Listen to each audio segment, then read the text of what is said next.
Hello everyone. Now, are you living in Switzerland or are you planning to come to Switzerland? Are you thinking about applying for Swiss citizenship? Then this video is for you. Please grab a coffee or a cup of tea, sit back and let us discuss some serious issues here. My name is Ree the Explorer. I'm a Kenyan nurse living and working and studying in Switzerland.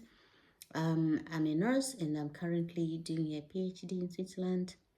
On my channel, I get to discuss my life in Switzerland, including the PhD journey, but I also get to talk about general issues about life in Switzerland, but also life in Kenya whenever I happen to be in Kenya. So you're very welcome. Feel free, and I'm so happy that you are joining me. So today's topic is about Swiss citizenship, what you need to know about it, how you need to prepare, how to do the interview, how to pass the interview, and many other aspects. Please stick until the end of the video to get to know a bit more about my own tips, how I went through the interview and or how I went through the whole process. So let's dive right in. Now, I have to say that Switzerland is one of the safest and one of the best places to live in the world, but its citizenship process is one of the most difficult in the world. Passing the interview to become a Swiss citizen is a hassle, and exactly that we are going to address in this video. I would like to start by talking about the eligibility criteria, like who can apply. Now, there are many ways, or there are many types of people who can apply for Swiss citizenship. So anyone can apply for Swiss citizenship, but there are certain requirements for you to be able to apply. So, for example, if you have been living in Switzerland for 10 years, let's say you're from another country, European country, or the US, or from Africa, and you've been living in Switzerland for 10 years, then you are eligible to apply for Swiss citizenship. It used to be 12 years before, but since 2018, they have reduced to 10 years. So you need 10 years of living here in order to apply for Swiss citizenship. But there is a caveat on that. If, for example, you are married to a Swiss person, then that period is only 5 years. You are eligible to apply for Swiss citizenship after just 5 years. Another eligibility criteria is that you have a C permit. You have a permit C to apply. Remember, there's L, B, and then C. I think C is a settlement permit. If you have this type, you are eligible to apply for citizenship. You should also be well integrated into a Swiss society. That means that you can speak the languages that are spoken in Switzerland. And here in Switzerland, there are 4 different types of languages spoken. So there is Romansh, which is spoken by very few people. Then German is spoken by the most people, then followed by French and then Italian. So you really need to be aware that you need those languages. You need one of those languages to be fully integrated into the Swiss community. You need to know the Swiss culture and the history and the laws. This is really important. The culture, the history, and the laws. Switzerland has a very special history. Switzerland is a federation of cantons, and they are, the whole thing is really amazing to learn about. And there's a specific place in Switzerland. It's not so far away from where I live, where this federation where a meeting was held, and then this federation was formed, and it's part of the historic places you should visit. It's part of the history that you should know about Switzerland, to be considered integrated in Switzerland. So it's not only that, it's called Auf dem Rutli. It's not only that. It's not only that place where a meeting took place in order for Switzerland to form. It's that is part of it, but there are many other different types of histories that you need to know, including Swiss laws and Swiss culture. You also need to be participating in local community life. It's very common that many Swiss people are involved in some kind of community life, in some kind of groups. They call them Vereins.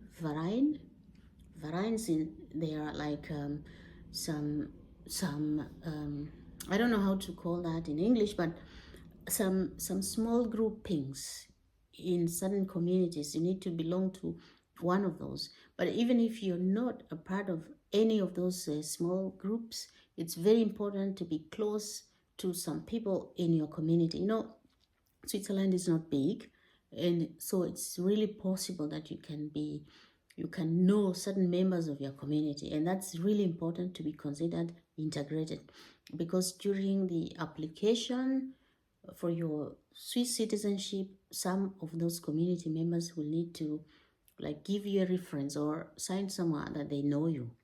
But if you work, for instance, you work in a hospital as a nurse, or you work in a supermarket, or you really participate in community life, you really participate in work, that's really a plus. That's a good factor that will contribute to your level of integration, as they say. And then you should never have been involved in a serious crime that will affect your application.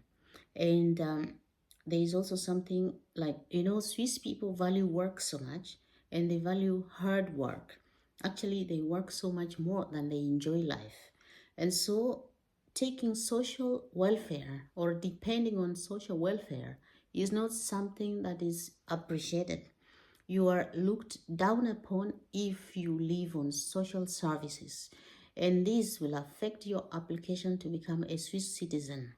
So if you have used social services in the last 3 years, you will not be eligible to apply for Swiss citizenship.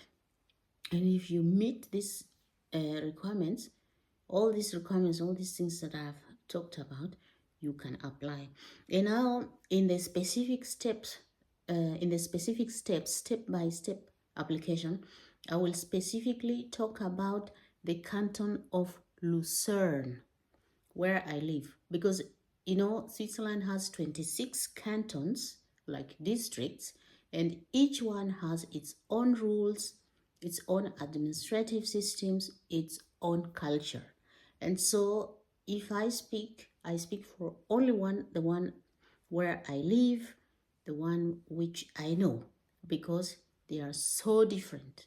So I live in Lucerne, and I will talk about the Canton of Lucerne and all the requirements in the Canton of Lucerne. And if you want to apply for your citizenship in another canton, it will be really important to approach people who live there for insider information, because it's really different from canton to canton. And so submitting your application in the Canton of Lucerne, you will start from your Gemeinde. Gemeinde is your local commune or local community. So like me, the Gemeinde office is really close by where I live. It's a small community, and so this commune is also very close by, and there is where you apply. You send your application in that small community, and then you will fill out the naturalization forms, and you'll need a referee who should declare that they know you. Those naturalization forms are also found online, or you can find it, you can get it in your local commune, and somebody from that local commune, maybe your neighbor, will need to sign to give you a reference that they know you in that community. And then, so you will need, after filling out this naturalization form and having approached your Gemeinde, your small commune, you need then to submit to them your passport and residence permit. Like me, in my case, I needed to show them my Kenyan passport. Of course, before you become a Swiss citizen, you do not have a Swiss passport. So you show them your passport from your country of origin, your residence permit, because if you live here, you must have some kind of residence permit, either L, B, or C. And so you show them your residence permit, your proof of employment. That's really important. That counts a lot. If you're working here, it really counts, and it can, I think, make your life easier if you want to be a citizen. You need to provide proof of language proficiency. B1 level, I think they ask for, or is it B2? And as I had C1, I just submitted all that I had. But it's, you see, you can never do without language skills. So I live here in this canton. The language spoken, the official language spoken here is German. And so I needed to submit my German certificate of, I think it was B2. And then you have to prove that you're integrated by showing club membership, volunteer work, or even just work. Like me, I was not part of a club membership, but I was part of the Nursing Council of Switzerland, and so I showed them that. And I'm also, of course, have been working in Swiss hospitals, and so I also showed that I was working here, or I'm working here. So that's about submitting your application. And then, so you will take your application to your local commune, really starting from the grassroots, and then they will forward your application to the cantonal and federal offices for review. So the canton is like the nearest town, big town. So I live in a small Gemeinde, in a small commune. I took there my application. They took it to the cantonal office, so the headquarters of the district, and then also to the federal. So federal level is like the government level. It's really like the highest level, the highest administrative level. So those people there, they would review the documents and then and see if you meet all those requirements. And then so the ones that will approve your request are at the federal level. The highest administrative level will approve your application. They will decide whether you should get citizenship or not, or whether you should go ahead with the application or not. And after their approval, they will send their response to the cantonal office. Now they will return to the middle office, middle administrative level at the cantonal office. They will return your application there, and with their response, they will say whether they approve of it or not. And then if they approve of it, that cantonal office will get in contact with you. In my case, it was the cantonal police.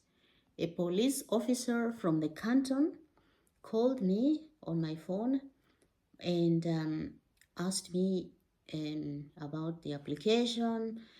Uh, he wanted actually to prove that it was me who had handed in the application, and then he sent me an email to which I responded just to ensure. I think it was just some kind of security check that I was a human being and I was the one that had applied.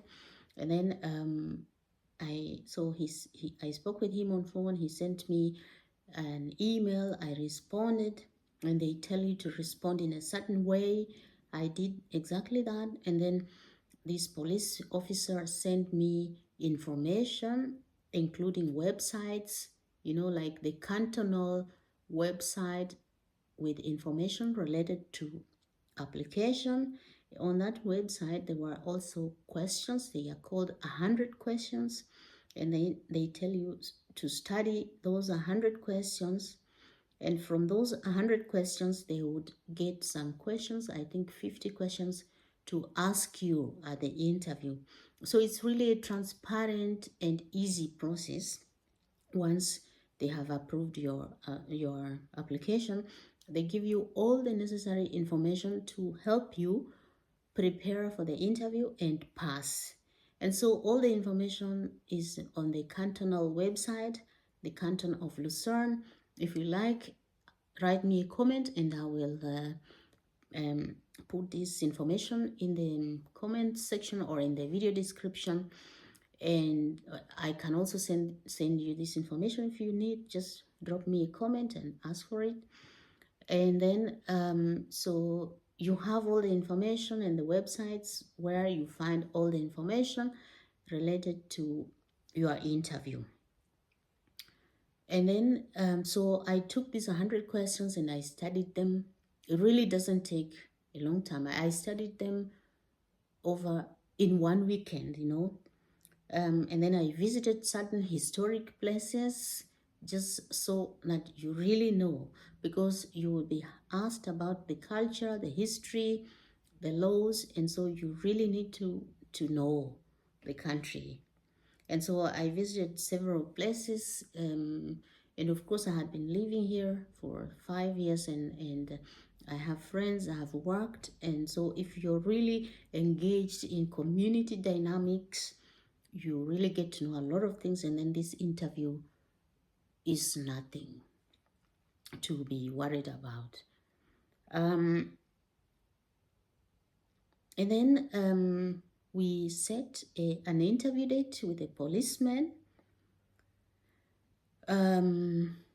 And I remember during that interview, I went to the police office, and it was really, really, really, when I say police, it's nothing like Kenyan police. It's really a calm environment. This policeman came and took me in, really comfortable, really calm.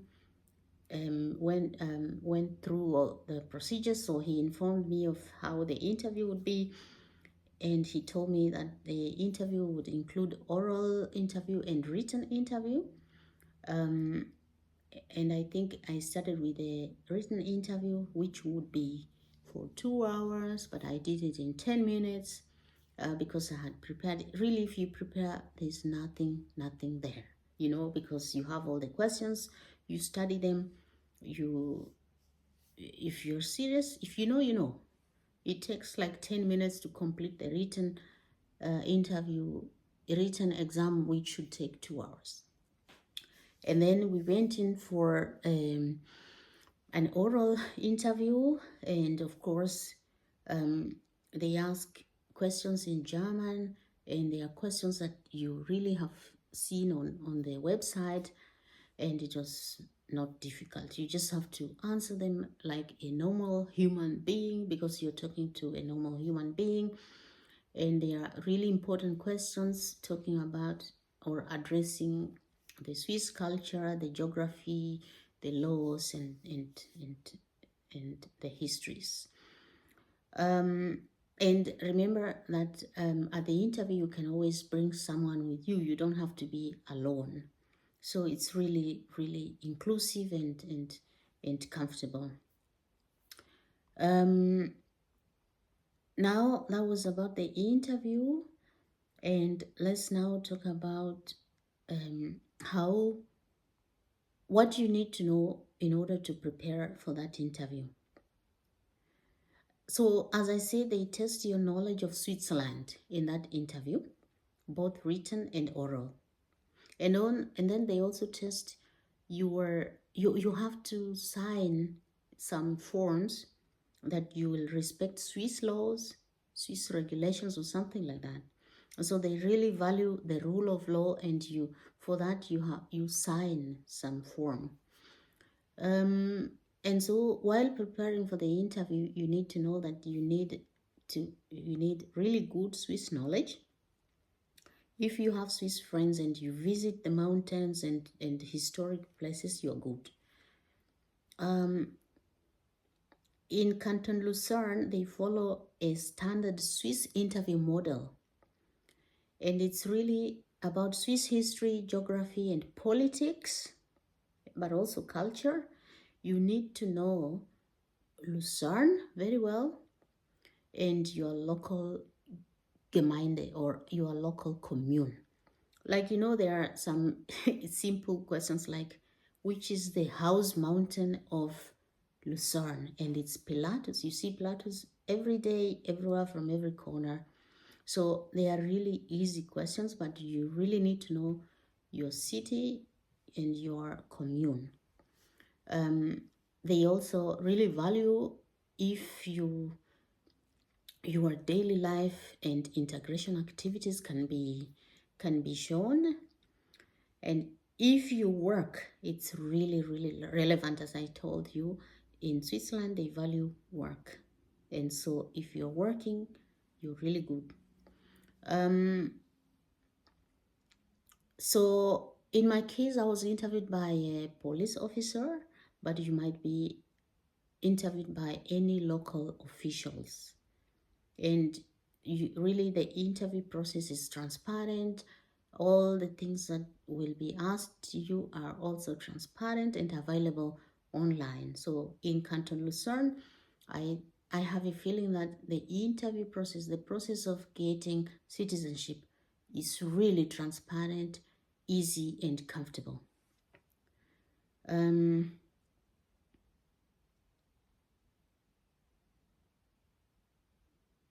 So, if I can just say an example of the questions that I got asked. So, like, I was asked, which is the house mountain? The house mountain, like, yeah, the mountain in the backyard of Lucerne, and that's Pilatus. Um, um, like, can you name some political parties in Switzerland? This is really, really, really a hook.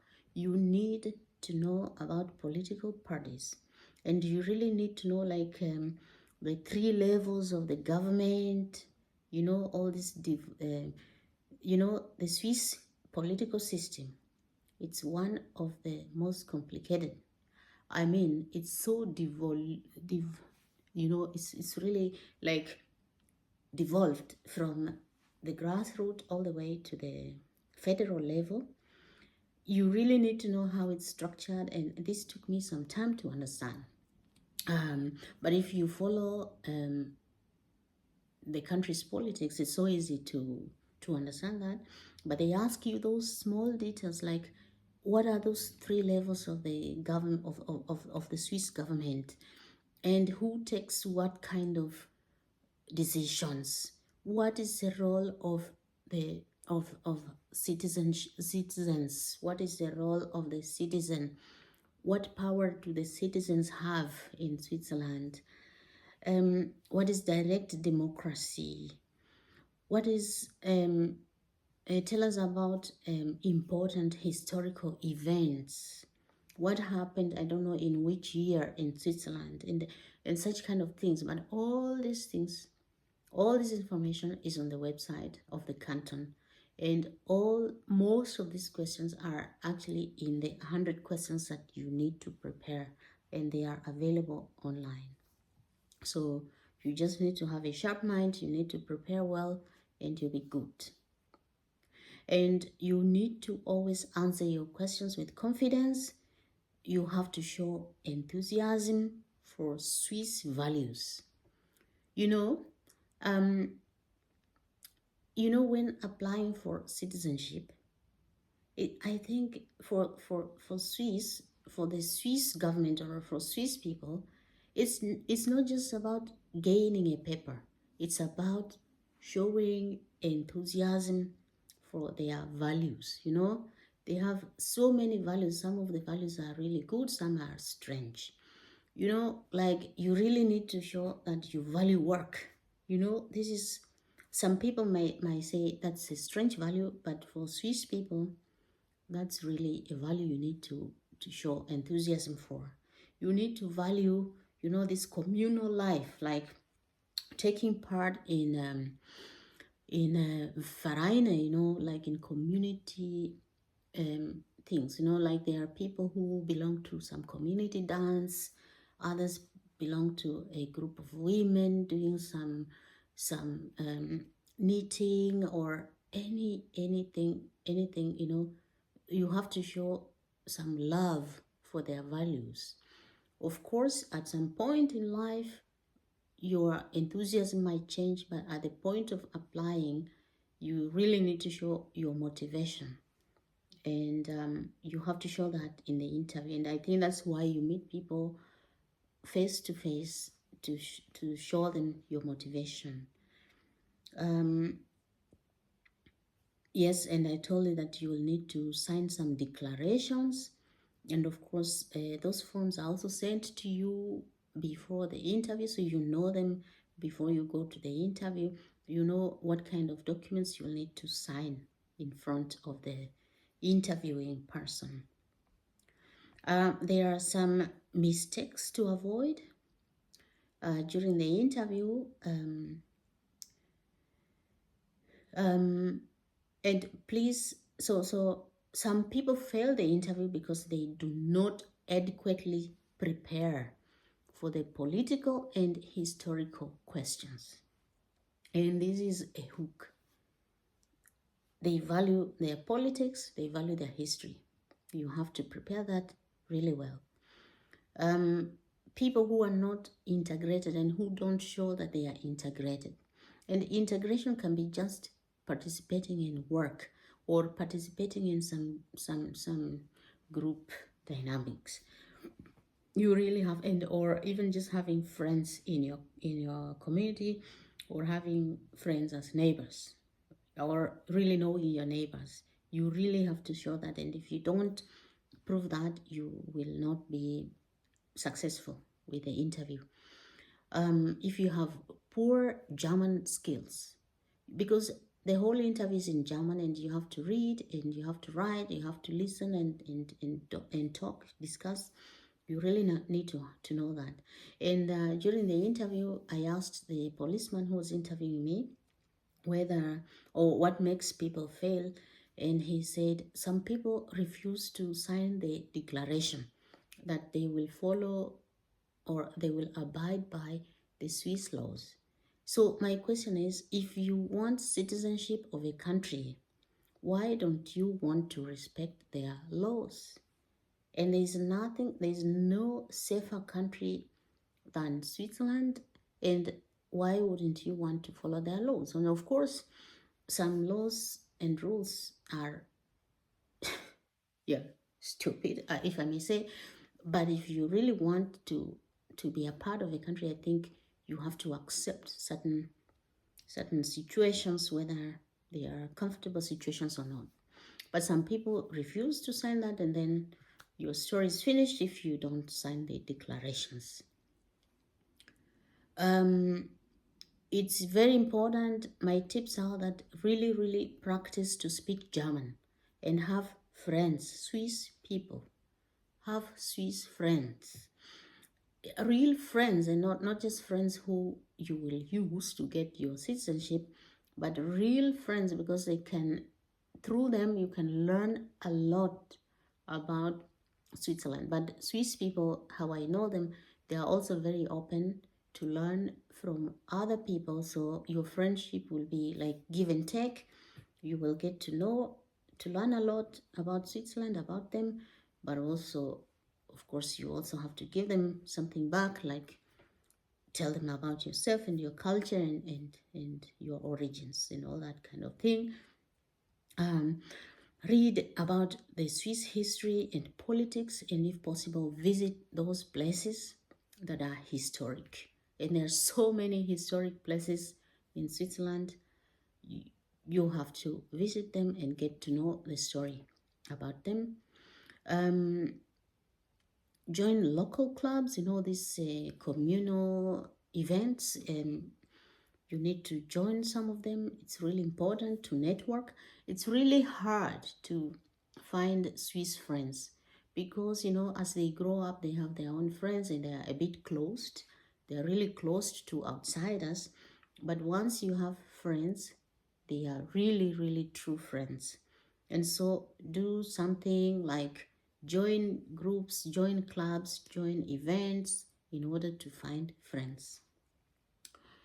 Be confident and friendly in your interview. But being confident and friendly is a value that you need to have in your daily life, also at home. Me as a Kenyan, sometimes as a Kenyan, we can be really direct, and that's really bad for Swiss people. Sometimes, like in Kenya, if you lived in Nairobi, we are friendly, but discreetly friendly. We are not so open friendly. And sometimes I run into trouble because people think that, hey, I am aggressive, I'm rough, I'm unfriendly. But that's just the Kenyan way. And by getting that kind of feedback, I get to learn that, hey, to be able to know how to go about Swiss people, you really need to be confident and friendly. But I don't mean that Swiss people are confident and friendly. They are unfriendly at the beginning. They don't show confidence, but once you get to know them, they are really true friends. But this is valued at the interview, that you really need to be confident and friendly, and in your daily life with Swiss people, you need to be friendly. It's really something that is valued a lot. So if you follow this blueprint, if I may call it, you will succeed in your interview. And please write me a comment in the comment section, or write me an email. Get in touch with me if you want me to speak about this further, or if you want some more tips and tricks how you can do that. Please get in touch with me, and I would really, really request you to subscribe to my channel, write some comments, like the video if you like it really. This will help my channel grow. I really would appreciate that. Thank you so much for your time. I'll see you in